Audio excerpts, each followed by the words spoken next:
Right, hello, it's Plant Life Forever 69 and I have tried to trim my own bangs, and as you can see they are wonky. Why do you do this? Right, hello, it's Plant Life Forever 69 and today I thought I would give you a little update on some of my plants and also some of my new plants, because I got some new plants. Without further ado, let's jump into the video because I don't have much to say. Remember this guy? Remember him? The one that died? The goner? This is the Switzerland giant. He isn't very giant at the moment, but the last time you saw him, I was pretty certain he was dead. I kind of believed that I could bring him back if I just left him to sit under the lights and drink water and just exist, then maybe he'll come back. I'm really pleased that he has actually come back. He's got 2 traps.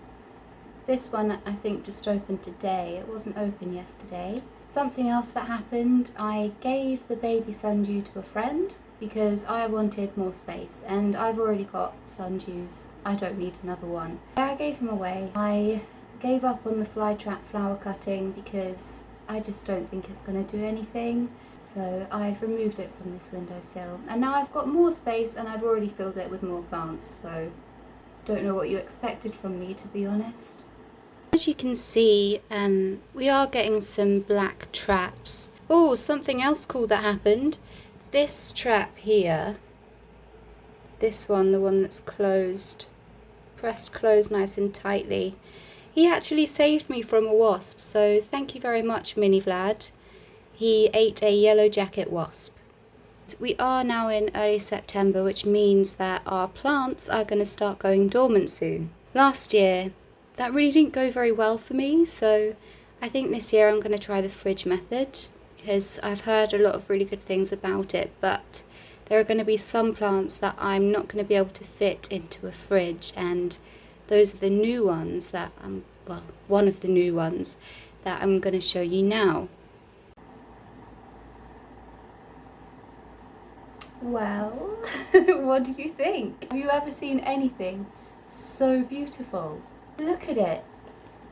It's dripping. This is the... I'm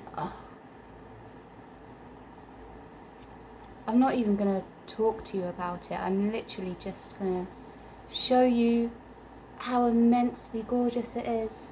We don't want the camera to focus on my face. The colours, the like snakeskin-esque pattern, those veins, they're really like velvety soft as well. So basically they secrete loads of sap, which basically attracts the insects to come to the picture, and then they crawl in and they can't get back out. You can see these hairs, they're all pointing downwards, which encourages the insect to walk downwards, but also makes it much more difficult for them to crawl upwards away from the death trap. I just wanted to admire these gorgeous plants with you. I've only had them for about a week and I have noticed that they've already started to show signs of going dormant. So these guys, let me show you the signs. There's a little bit of one there. On these 2 you can see the lid's starting to go a bit papery, brown patches. So these are going to go dormant soon, and these are the ones that I'm not going to be able to fit in the fridge because it's like half the size of me. It's going to be going to my parents. I'm probably going to put it outside because these guys are extremely cold hardy. I don't have a problem leaving these outside. I'll have to let you know regarding the other parts of their dormancy care. I don't know if I have to cut them back. Yeah, what to do with them really, but in the UK we don't tend to have like massively extreme weather, and these can survive frosts. I think they'll be just fine. I haven't told you what they're actually called. Sarracenia farnami or farnamii hybrid. So it is a hybrid plant. I'm not sure what plants were crossed to create this, absolutely gorgeous creature, but I just love it. I love the white ones, I love the red ones. There was no way I wasn't going to bring this home from the garden centre, but I did get something else as well.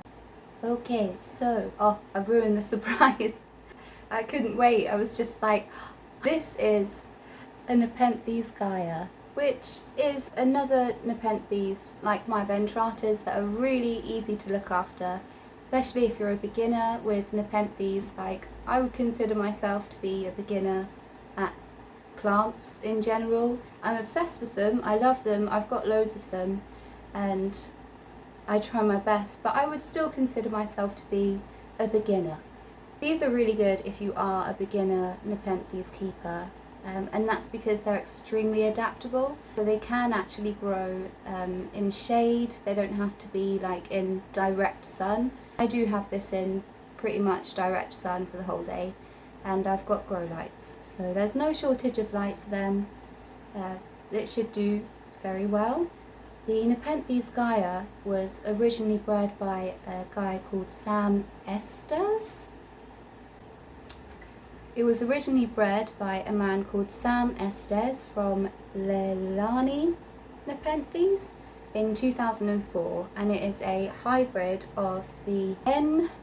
Casiana and the Ventricosa X Maxima. Please forgive me if I've pronounced that wrong, and I've probably pronounced every single word there wrong, other than Ventricosa and Maxima. It's basically this kind of yellowy green